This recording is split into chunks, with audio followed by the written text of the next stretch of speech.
दोस्तों, प्रवी का प्यार भरा नमस्कार। अंदाज शायराना। सम्मान हमेशा समय और स्थिति का होता है, पर इंसान उसे अपना समझ लेता है। देखो दोस्तों, अगर आप किसी भी कंपनी में हो, किसी गवर्नमेंट ऑफिस में हो और एक अधिकारी के तौर पे एक भूमिका में हो, जो कि आपका एक पेट भरने का जरिया है, आपकी नौकरी है, जिस पद पे आप वहां काम कर रहे हो, उस स्थिति की वजह से उस समय आपको जो कुछ भी सम्मान मिलता है, वो व्यक्तिगत आपका सम्मान कभी नहीं होता। वो सम्मान होता है आपके उस पद का, आपकी उस कुर्सी का। आज अपने भारत देश के जितने भी राष्ट्रपति हो गए हैं, वो कुर्सी पे थे एज ए प्रेसिडेंट, वो भूमिका निभा रहे थे तब तक उनको वो सर्वोच्च सम्मान। जब उनका टेन्योर खत्म हो गया तो उस व्यक्ति को फैसिलिटीज सारी जरूर मिलती रहती है, लेकिन वो सम्मान वो कुर्सी छोड़ने के बाद मिल नहीं सकता। ये उदाहरण के तौर पे मैं बता रहा हूं। यही हर किसी को, हर किसी की जिंदगी में लागू होता है। आप जिस समय, जिस स्थिति में हो, उस समय और उस स्थिति के बदले में आपको आते जाते हुए लोग सम्मान देते रहते हैं। इसके बावजूद अगर आपने कुछ करके दिखाया तो जरूर आपका सदैव सम्मान दिल में रहता है, कुर्सी छोड़ने के बाद भी। लेकिन ज्यादा से ज्यादा समय और स्थिति का सम्मान हमेशा होता है। इस बात को हमें कभी भूलना नहीं है। किसी भी पद पे, किसी भी चोटी पे पहुंच के सम्मानित होने के बाद घमंड रखने की जरूरत नहीं है। उसे अपना खुद का सम्मान समझने की जरूरत नहीं है। नहीं तो फिर पछतावे के दिन अपने पहलू में जरूर आते रहते हैं। चलो इसी बात पे सोच के अगर कुछ बदलाव ला सकते हैं हम अपने खुद में, तो जरूर हमें लाना है। जिंदगी में चुनौतियां हर किसी के हिस्से में नहीं आती, क्योंकि किस्मत भी किस्मत वालों को ही आजमाती है। क्या बात है। कहते हैं ना कि खुदा परेशानियां भी ऐसे इंसान को देता है जो कि लड़ सकता है।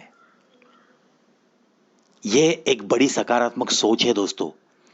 अगर आपको कितनी भी कठिनाई क्यों ना आए जिंदगी में, सिर्फ आपको एक बात यही सोचनी है कि चलो मैं लड़ सकता हूं। ये उस खुदा को पता है, इसलिए वो मुझे एक परेशानी के बाद दूसरी परेशानी जरूर देता है। ऐसी सोच रखोगे तो हर संकट का हंसते हंसते मुकाबला करके इस जिंदगी की जंग को जरूर जीत सकते हो। इस पे भरोसा रख के बस चलते रहो, चलते रहो। एक चेहरे में छुपे रहते हैं बहुत से चेहरे, इसलिए किसी को देखता हूं तो बहुत बार देखता हूं, बहुत बार देखता हूं। क्या बात है। आजकल तो ये जरूरत ज्यादा पड़ने लगी है दोस्तों। है ना?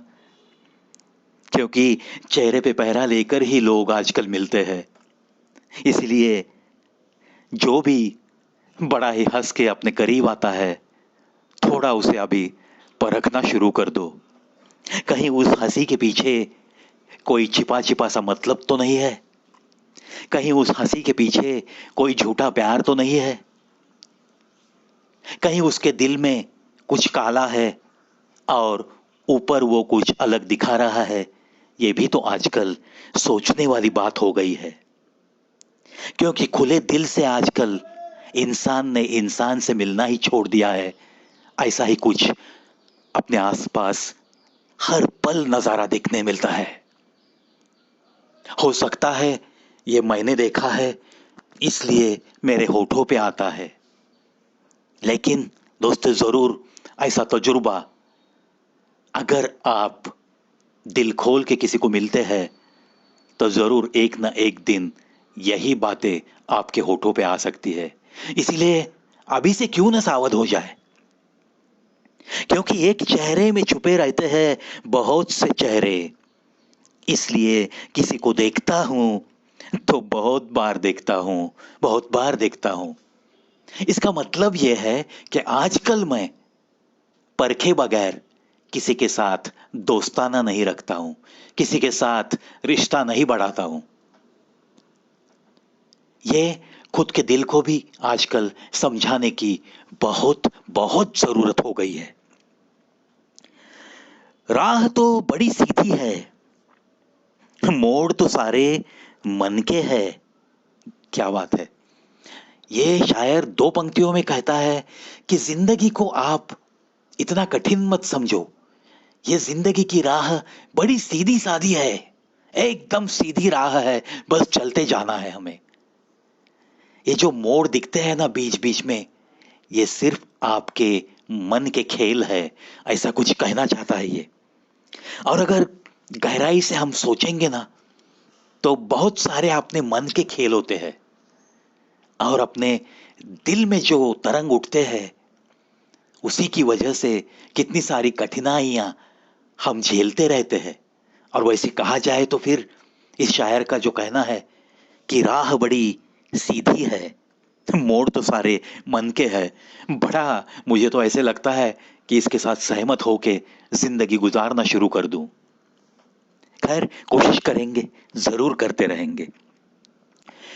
देखो दोस्तों, ऐसे ही कुछ मायके मायके सी शायरी जब भी मैं अंदाज शायराना लेके आता हूं और आपको सुना के चंद मिनटों का आपका सहवास लेके, आपके सहवास की महक लेकर, पूरे दिन की ताकत कमाकर मैं चला तो जाता हूं और वादा करके जाता हूं, फिर जरूर मिलेंगे। ये जो मिलने की कशिश है, ये बस बिल्कुल पहले वीडियो से लेकर आज तक बिल्कुल उतनी ही ताजा है। ये सब कुछ आपके प्यार की वजह से। बस ऐसे ही प्यार बरकरार रखो और मैं आते रहूंगा, कुछ ना कुछ अच्छा सुनाने की कोशिश करता रहूंगा। अलविदा दोस्तों।